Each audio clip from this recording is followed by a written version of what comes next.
அன்பானவர்களே, அன்பு வணக்கங்கள். இரவார் நிலை பெற்றவர்கள், சாகா வரம் பெற்றவர்கள், மரணமில்லாத பெரு வாழ்வு வாழ்பவர்கள். இந்தியாவில் ஒரு குறிப்பிட்ட இடத்துல ஒரு மர்மமான பிரதேசத்துல பல ஆயிரம் ஆண்டுகளாக வாழ்ந்து வருகிறார்கள். இது உங்களுக்கு அதிசயமா இருக்கலாம், ஆச்சரியமா இருக்கலாம். ஆனா இது உண்மை. அது எப்படி ஒரு மனிதன் பிறந்தா இறந்துத்தானே ஆகணும். ஜனனம் ஒன்று இருந்தா மரணம் என்ற ஒன்று இருந்துதானே ஆகும். நீங்க பேசலாம். ஆனா இந்த பார்முலாவையே அடியோடு மாற்றி அமைத்தவர்கள் நம் நாட்டு ரிஷிகள். இந்திய ரிஷிகள் சாதாரணமானவங்க இல்லை, மிக மிக மிக உயர் நிலை மெய்ஞானம் பெற்றவர்கள். பல ஆயிரம் விஞ்ஞானிகளுக்கு சமமானவர்கள். உலகத்திற்கே ஆன்மீகத்தை எடுத்து காட்டிய நாடு இந்தியா. கடவுள் யாரு, ஆண்டவன் யாரு, தெய்வம் யாரு, இறைவன் யாரு, பரம்பொருள் யாரு, பரமசிவன் யாரு, பரமபிதா யாரு என்பதை தெல்லம் தெளிவாக எடுத்து கூறிய ஒரே நாடு இந்தியா தான்.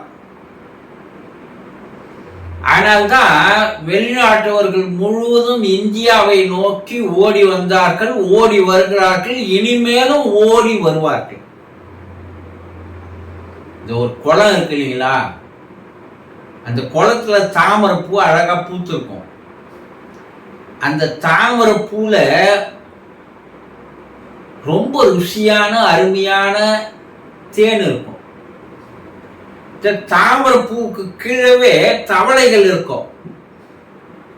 ஆனா அந்த தவளைகளுக்கு அந்த தாமரை பூவினுடைய மகத்துவம் தெரியாது, அதில் இருக்கிற அமிர்தமும் தெரியாது. எங்கேயோ இருக்கிற தேனீக்கள் வந்து அதில் இருக்கின்ற அந்த அமிர்தத்தை ருசித்து பருகுவது போல இந்தியாவில் தான் இருக்கணும். ஆனா இந்திய நாட்டினுடைய அருமை பெருமைகளை, ரகசியங்களை, மர்மங்களை நாம் தெரிந்து கொள்வதில் ஆர்வம் காட்டுவதில்லை. உண்மைதானங்க? ஏதோ பிறந்தோம், ஏதோ நல்லா சாப்பிட்டோம், செத்து போறோம். இதாம்பா மனுஷ வாழ்க்கை. பல பேர் பேசுவோம், அதிமேதாவிகள். உன்னுடைய மூலம் என்ன, ஆதி மூலம் என்ன, துவக்கம் என்ன, ஆரம்பம் என்ன என்பதை கண்டுபிடிப்பதிலோ அறிந்து கொள்வதிலோ ஆர்வம் கிடையாது. ஏன்னா அந்த அறிவு அவன் வேலை செய்ய ஆரம்பிச்சிச்சுன்னா அவன் ஜட்டு வேகத்துல எங்கேயோ போவான். அப்போ சாகாமலும் இருக்க முடியும், இறப்பை தள்ளி போட முடியும், இறப்பை வெல்ல முடியும் என்று அக்காலத்திலேயே நம்முடைய ரிஷிகளும் முனிவர்களும் அதற்குண்டான விஷயங்களை எல்லாம் கண்டுபிடித்து அதற்குண்டான பயிற்சிகளை எல்லாம் தந்து அவர்கள் அதில் வென்று வாழ்ந்தார்கள். அப்படி வாழ்ந்து வருபவர்கள் பல ஆயிரக்கணக்கான மக்கள் பல ஆயிரம் ஆண்டுகளாக இமயமலையிலே திபெத் இந்திய எல்லையினுடைய பகுதியிலே ஒரு இடத்தில் மர்மமாக இப்போதும் வாழ்ந்து வருகிறார்கள் என்று சரித்திர ஆன்மீக ஆய்வாளர்கள் கண்டுபிடித்து கூறியிருக்கிறார்கள். அதற்கு பெயர் சம்பாலா என்று பெயர் வைக்கிறார்கள். அந்த மர்ம தேசத்திற்கு, மர்ம பிரதேசத்திற்கு. அது ஒரு மர்மமான பள்ளத்தாக்கு என்று சொல்கிறார். ஆயிரக்கணக்கில் இப்போ இருக்கிறாங்கன்றாங்க. குன்லுக் என்று சொல்லக்கூடிய அந்த மலையினுடைய சுத்தி மலை இருக்கு. அந்த மலைக்கு உள்ளே ஒரு மர்மமான மலை குகையில் ஒரு மர்மமான இடம் இருக்கிறது. அதில் தான் அவர்கள் வாழ்ந்து வருகிறார்கள். இது இன்னைக்கு நேற்று சொல்லல. அக்பர் எப்போது ஆட்சி செய்தாரோ அப்போது அவருடைய மந்திரி சபையில சர்வ மத சபை என்ற ஒன்று இருந்தது. அல்ல எல்லா மதத்தை சேர்ந்த உயர்ந்த நிலை கொண்டவர்கள் அவர்களை கூட்டி ஒரு சபை வைத்திருந்தார்.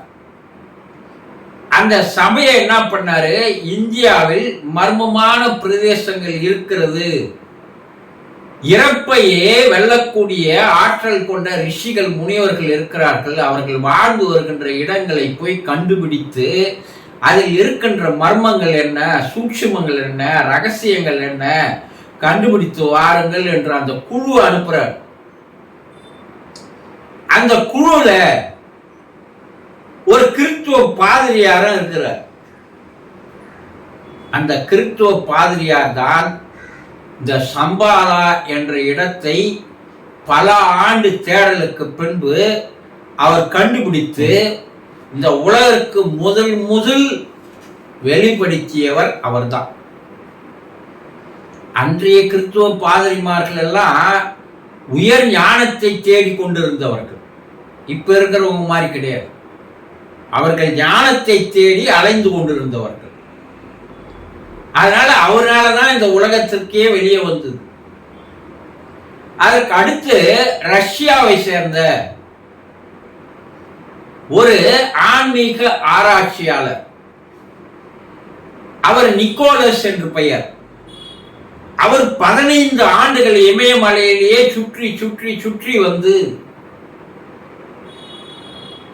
அவர் அந்த இடத்தை கண்டுபிடித்து உலகிற்கு தன்னுடைய புத்தகத்தின் மூலமாக வெளிப்படுத்துகிறார். அதுக்கப்புறம் இந்த உலகத்துல இறப்பு வெல்ல முடியும், மரணத்தை வெல்ல முடியும், சாவில்லாம வாழ முடியும், மறுபிறப்பில்லாத நிலையை நாம் அடைய முடியும் என்பதையெல்லாம் மனிதர்கள் தெரிந்து கொள்ள ஆரம்பித்தார்கள். அதற்கப்பால் சரித்திரங்களில் பார்த்தோமையானால் இவர்கள்லாம் தெளிவுபடுத்துவதற்கு முன்னாடியே வேறொரு நாட்டை சேர்ந்த ஆண்ட்ரூ தாமஸ் என்பவர் இந்த ரகசியமான இடங்களை பற்றி மிக தெளிவாக ஒரு புத்தகத்தை வெளியிட்டார். அப்பதான் உலகமே நம்ப ஆரம்பித்தது. தொடர்ந்து புத்தகங்கள். ஆனா இவர்களெல்லாம் சில நூற்றாண்டுகளுக்கு முன்னால் கண்டுபிடித்து வெளியப்படுத்தியதை நம்முடைய ரிஷிகள், யோகிகள், முனிவர்கள் அக்காலத்திலேயே புத்தகங்களின் மூலமாக அது இருக்கின்ற இடம், அது போல மக்கள் வாழ்கிறார்கள் என்பதை தெளிவுபட பாகவத புராணத்தில் தெளிவாக கூறியிருக்கிறார்கள். இப்ப அப்படின்னா என்னன்னே பல பேருக்கு தெரியாது. இன்றைய இளைஞர்களுக்கோ வாலிபர்களுக்கோ மனிதர்களுக்கோ அப்படி ஒரு புராணம் இருக்குதா? ஏதோ 60-70 வயசு மேல இருக்கிறவங்களை கேட்டீங்கன்னா ஆமா நான் எங்கேயோ படிச்சு பார்த்தேன்னு சொல்லுவான். ஆதி காலத்து புராணம் பாகவத புராணத்துல அது தெளிவாக அந்த உயர் மெஞ்ஞானிகள் இறப்பை வென்று பல 100 ஆண்டுகளாக வாழ்ந்து கொண்டிருப்பவர்களை பற்றி விஷயங்கள் அப்பவே அந்த புத்தகத்தில் இருக்கு. அதற்கப்பால வாசஸ்பதியம் என்று சொல்லக்கூடிய ஒரு புத்தகத்திலையும் வெளியிட்டு இருக்கிறார்கள். இப்படி பல்வேறு புத்தகங்களில் இறப்பை தள்ளி போட முடியும், பல நூற்றாண்டுகள் மனிதனால் வாழ முடியும், இதையெல்லாம் மிக தெளிவாக எடுத்து கூறியிருக்கிறார்கள். ஆனா அததான் இந்த நூற்றாண்டுல வாழ்ந்த அருட்பெரும் ஜோதி வள்ளல் பெருமான் அவர்கள் மரணம் இல்லாத பெருவாழ்வு வாழலாம் வாரீர் வாரீர் வாரீர்னு கத்தி கத்தி கூப்பிட்டார். யாரும் அதை காதல போட்டுக்கவே இல்லை. அதற்குண்டான பயிற்சிகள், முறைகள், உணவு முறைகள், வாழ்க்கை முறைகள் எல்லாம் தெளிவுபட நூலாக அவர் 6வது அத்தியாயத்தில் வெளியிட்டு இருக்கிறார். அதனால்தான் அவர் மரணத்தை வென்ற மகான் என்று சொல்றோம். நம்முடைய ரிஷிகளில் முனிவர்கள் பல பேர் மரணத்தை வென்றவர்கள் இருக்கிறார்கள். நமக்கு அதை பத்தி எல்லாம் தெரியல. அப்போ இந்த மரணத்தை தள்ளி போட முடியும் என்பதை இந்த நூற்றாண்டுல உலகத்திற்கு எடுத்து சொன்னவர் வள்ளல் பெருமான். அதுதான் அவர் என்ன சொல்றார், வேதனையோடு கடைவிரித்தேன் கொள்வார் இல்லை, கட்டிவிட்டேன் யாம் என்று கூறுகிறார். இந்த கடைன்னா ஏதோ எக்ஸிபிஷன்ல, பொருட்காட்சியில, திருவிழாக்கள்ல போய் ஏதோ கடையை போட்டாருன்ற மாதிரி நினைச்சுக்கிற ஜென்மங்களும் உண்டு. கடை என்பது உயர்நிலை ஞானம். பக்தி மார்க்கம், கர்ம மார்க்கம், யோக மார்க்கம், ஞான மார்க்கம், உயர்நிலை ஞான மார்க்கம். இந்த ஞானிகள் என்பவர்கள் ஓரளவுக்கு இறைவனை பற்றி தெரிந்து கொண்டிருக்கிறார்கள். ஆனால் அந்த நிலையை அடைகிறார்கள், அவர்கள் தான் உயர்நிலை ஞானிகள் என்று பெயர். அது திபெத்தியர்கள் நூட்கள்ல அது போல அவங்க வாழ்ந்து வராங்கன்னு திபெத்திய நூட்கள்ல பல சரித்திர சான்றுகளே இருக்கிறது. ஆனால்தான் திபெத்தியர்கள் இந்த யோகத்துல, ஞானத்துல இந்திய முனிவர்களை கூட ஒரு படி மேலே போகிறார்கள். இதெல்லாம் எங்கடா இருக்குன்னா, ஒரு ஆன்மீக உயர்நிலை ஞான பொக்கிஷத்தை, புதையலை தனக்குள் அடக்கி வைத்துக் கொண்டிருக்கின்ற மர்மமான விஷயங்கள் நிறைய இருக்கக்கூடிய, ரகசியமான செய்திகளை தரக்கூடிய ஒரே இடம் எதுன்னா இமயமலை. அதனால்தான் இமயமலைக்கு பல பேர் பயணம் செய்கிறார்கள். இந்த இந்திய திபெத்தினுடைய இமயமலையை ஒட்டி இருக்கக்கூடிய இந்த சம்பாலா என்ற பள்ளத்தாக்கு தான் நம்முடைய ரிஷிகள் சப்த ரிஷி மண்டலம் என்று கூறுகிறார்கள். நம்ம என்ன நினைச்சுக்கணும், மேல இருக்குது 7 நட்சத்திரங்கள் இருக்குது, அது சேர்ந்த அது சப்த ரிஷி மண்டலங்கள். பின்னாடி வந்த ஜோதிட வல்லுநர்கள் அதை வேறு மாதிரியாக உலகிற்கு காட்டிட்டாங்க. அங்கே உயர்நிலை ஞானம் பெற்றவர்கள், அந்த நிலையை அடைய விரும்பி வருபவர்களுக்கு 7 ரிஷி முனிவர்கள் அங்கே உட்கார்ந்து அவர்களுக்கு அந்த வழிகளை காட்டினார்கள் என்பதற்கு பெயர் தான் நம்ம அந்த காலத்தில் எழுதின புத்தகங்களுக்கு சப்த ரிஷி மண்டலம்னு பேர். நம்ம அதை விட்டுட்டோம், சப்த கன்னியை கும்பிடுறது, சப்த ரிஷியை கும்பிடுறது, இப்படி போயின்னு இருக்கிறோம். இப்போ ஒரு மனிதனால் இன்றைய அறிவியலும் அதை 100% உண்மை என்பதை பல ஆண்டுகளாக திபெத்திய நூல்களிலிருந்தும் இந்திய நூல்களிலிருந்தும் இந்த வெளிநாட்டவர் படையெடுத்து வந்து கண்டுபிடித்த ரகசியங்களில் இருந்தும் இதை அவர்கள் ஆராய்ச்சி செய்து இதை சாதிக்க முடியும் என்பதை இன்று ஏற்றுக்கொண்டிருக்கிறார்கள். ஆக மனிதனால் மரணத்தை வெல்ல முடியும். சரி, அந்த இடத்துக்கு போக முடியுமா அண்ணா? அதற்கு ஒரு சூக்குமான ஒரு தகுதியை வைக்கிறார்கள். அங்க இருக்கிறவங்க நினைச்சாதான் நீ அந்த தேசத்துக்குள்ள போக முடியும். கண்டவெல்லாம் டூரிஸ்ட் மாதிரி உள்ள போயிட முடியாது. என்னன்னா, இங்க அந்த உயர்நிலை ஞான பயிற்சி பெற்றவர்களால் தான் அதுக்குள்ளவே நுழைய முடியும், அந்த உலகத்திற்குள்ளேயே நுழைய முடியும். அப்ப அந்த உயர்நிலை ஞான பயிற்சி என்பது என்னன்னா, கர்மாவை எவன் ஒருவன் அடியோடு கலைந்து கொள்கிறானோ, கர்மா இல்லாத எவன் ஒருத்தன் தன்னை, அதுதான் நிர்வாணம் பேரு.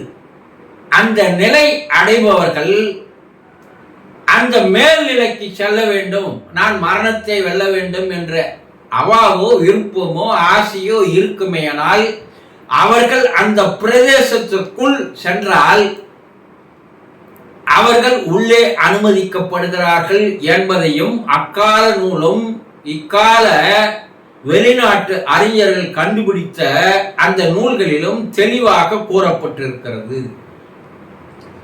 இதையெல்லாம் பேச வச்சுதான் நம்ம ரிஷிகளும் முனிவர்களும் யோகிகளும் கர்மாவை கலைந்து கொள்பவன் கடவுளாக மாற தகுதி பெற்றவன் என்று சொன்னார்கள். அப்ப அந்த கர்மாவை கலைஞ்சிக்கணும்னா என்ன பண்ணணும்னா தியானம் ஒன்றால் தான் கர்மாவை கலைந்து கொள்ள முடியும், இல்லை என்றால் முடியாது. அதற்கு ஒரே வழி தியானம் தான். பக்தி யோகம், கர்ம யோகம், ஞான யோகம் இது எல்லாம் எடுபடாது. தியான யோகம் மட்டுமே உன் கர்மாவை கலைந்து கொண்டால் அதற்கப்பால் உனக்கு பல்வேறு சித்துக்கள் கிடைக்கிறது என்று சொல்கிறார்கள். அந்த வெளிநாட்டவர்கள் எழுதியிருக்கிற அந்த நூல்களில் அந்த மாபெரும் உயர்நிலை ஞானிகள் என்று சொல்லக்கூடிய திபெத்தியர் அவர்களுக்குன்னா பேர் வைக்கிறாங்கன்னா அர்ஹத் என்று பெயரை வைக்கிறார்கள். அவர்கள் அனைத்தையும் அறுத்து கொண்டவர்கள் என்று சொல்கிறார்கள். அப்போ அந்த நிலை அடைவதற்கு உண்டான தகுதி கர்மாவை கலைக்கணும். கர்மாவை கலைஞ்சாவே அவர்களுக்கு அற்றமா சித்துக்கள் எல்லாம் கைகூடி இருக்கிறது என்று கண்டுபிடித்து கூறுகிறார்கள். அவர்களால சின்னதா மாற முடியும், பறக்க முடியும், மறைஞ்சு போக முடியும். இதையெல்லாம் வெளிநாட்டு ஆய்வாளர்கள் கண்டுபிடித்து புத்தகங்கள் எழுதியிருக்கிறது தான் சித்தர்கள் அட்டமா சித்திகள் என்றார்கள். சித்தர்களுக்கு அது கை வந்த கால இல்ல, ஆதிசங்கரர் பறந்து சென்றார். பல்வேறு கோரக்கநாதர், திருமூலர் எல்லாம் பறந்து செல்பவர்கள். இவங்க எல்லாம் மரணத்தை வென்றவர்கள் தான்.